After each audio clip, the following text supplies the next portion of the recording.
Imagine this. Two Christians from vastly different traditions open their Bibles to what they believe is the same section of the Old Testament. One finds a complete story, a blinded father, a faithful son, an angel traveling in disguise, a demon defeated through an unlikely marriage. The other finds nothing, no chapter, no mention, as if the story never existed at all.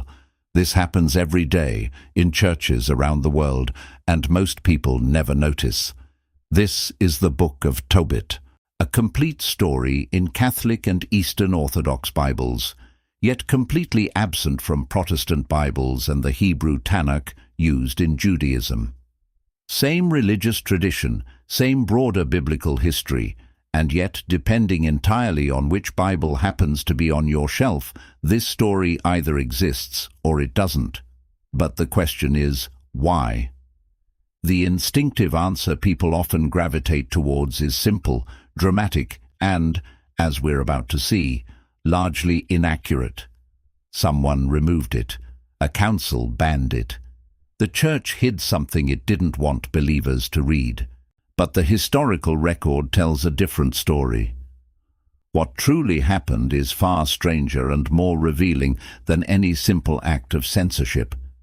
It is a story about how different communities, across centuries and continents, quietly inherited different Bibles, without any single villain or any single moment when the book supposedly disappeared.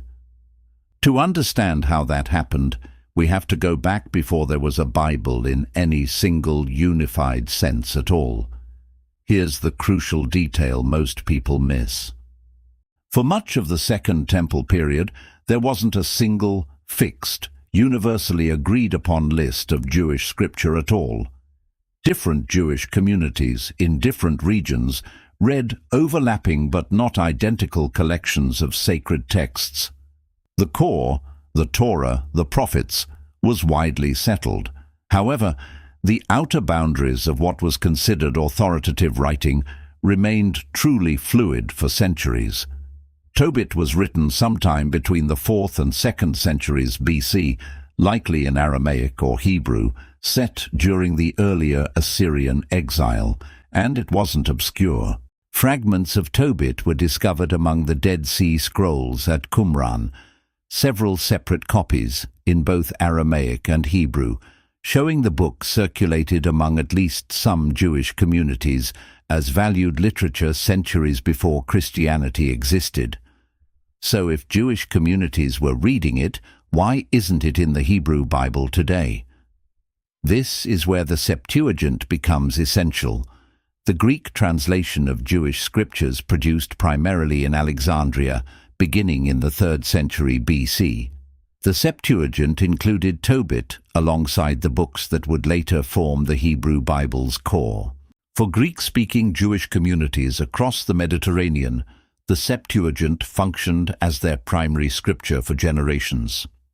And when Christianity emerged from within Judaism in the 1st century, it was overwhelmingly this Greek Septuagint, not a definitively fixed Hebrew canon, because none fully existed at that point, that early Christian communities inherited and treated as their Old Testament. This is the pivot point the entire mystery turns on. Early Christianity did not start with a finalized, closed Bible and then argue about removing pieces from it. It started with a range of scriptural collections already in circulation among different communities, and different Christian regions gravitated toward different versions of that collection, based on which manuscripts and language traditions they had actually inherited. There was no single moment when a council convened, drew up a master list, and every alternative was simply thrown out. That popular image does not match the documentary record. What we find instead is centuries of gradual, regionally uneven recognition. Different church leaders affirming in various times and places collections already in active use. Meanwhile, Rabbinic Judaism was undergoing its own, largely separate process, and this divergence became one of the story's real turning points. Following the destruction of the Jerusalem Temple in 70 AD, Jewish authorities increasingly emphasized a Hebrew language canon, a shift carrying enormous stakes for a scattered community rebuilding its identity without a temple at its center. Tobit, along with several other texts, was not included in what eventually stabilized as the Hebrew Tanakh. The exact reasoning is debated among scholars, but it does not appear to have been a rejection of Tobit as false or dangerous. Judaism and emerging Christianity were, quietly and independently, becoming allies of two different textual traditions. For 13 centuries afterward, this simply was not controversial within Christianity. Augustine included Tobit among the recognized books of Scripture in the late 4th century. Jerome, commissioned to produce a standardized Latin Bible, expressed personal reservations about Tobit's status compared to the Hebrew core texts, but included it anyway, at the request of the bishops who commissioned his work. Catholic and Orthodox Christianity carried this inherited collection forward for over a millennium, essentially unchanged. The real rupture, the moment most people actually imagine when picturing a book being removed, didn't happen in antiquity. It happened in the 16th century. The Protestant Reformation fundamentally re-examined scriptural authority, and one specific decision reshaped the entire landscape.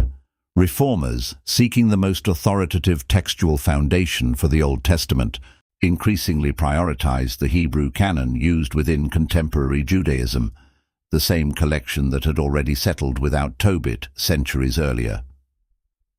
This wasn't a claim that Tobit was fraudulent. It was a rigorous, deeply argued methodological position that the Hebrew textual tradition, rather than the Greek Septuagint tradition Christianity had used for over 1,000 years, should serve as the more authoritative basis. Martin Luther's German translation controversially placed Tobit and similar texts into a separate section, labeled Apocrypha, meaning hidden or obscure, still for reading, but critically not as texts equal in doctrinal authority. Over the following centuries, many Protestant traditions moved further, eventually dropping the Apocrypha from printed editions entirely, a practical and economic shift as much as a theological one, since printing without this section was more economically viable at scale. Catholic tradition responded differently and decisively. At the Council of Trent in 1546, in direct response to Reformation-era debates, Catholic authorities formally affirmed Tobit's canonical status, using the term deuterocanonical, meaning second canon, referring to texts whose status had been settled later relative to the core, undisputed books. Eastern Orthodox tradition, developing along its own path, likewise retained Tobit, though the exact list varies between Orthodox communions today. Two churches reading the same inherited manuscripts arrived at opposite conclusions within the same turbulent century. So the honest answer to "was this book removed?" depends entirely on which direction in history you're looking. Nothing was removed from Catholic or Orthodox tradition. They preserved what earlier Christianity inherited from the Septuagint, unbroken for 2,000 years. And nothing was secretly deleted from Protestant Bibles either.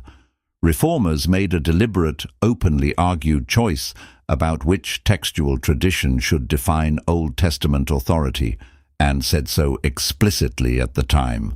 What actually happened is that two historically defensible principles, the inherited Septuagint tradition Christianity was founded on, versus the Hebrew canon Judaism eventually settled upon, produced two different, coherent collections of Scripture, both traceable through real manuscripts and documented decisions. Return for a moment to those two Christians we began with, opening their Bibles to the same page. What can we now say with confidence about the gap between them? The manuscripts show Tobit circulating among Jewish communities well before Christianity existed. Early Christianity inherited it through the Septuagint and used it for over a millennium without controversy. Rabbinic Judaism, through its own gradual process, did not ultimately include it in the Hebrew canon. The Reformation reopened that question for Protestants, arguing for Hebrew canon priority, a position Catholic and Orthodox authorities explicitly rejected on record. What remains genuinely uncertain even now is why, precisely, rabbinic authorities didn't include Tobit in the Hebrew canon in the first place. The ancient sources simply don't preserve a clear answer. So the real mystery was never where the missing book went.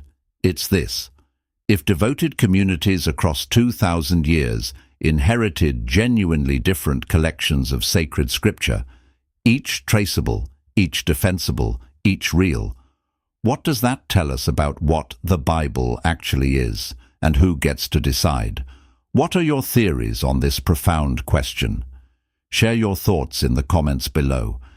And if you're captivated by these ancient mysteries, be sure to subscribe and click the bell, because the next fascinating discovery is already waiting.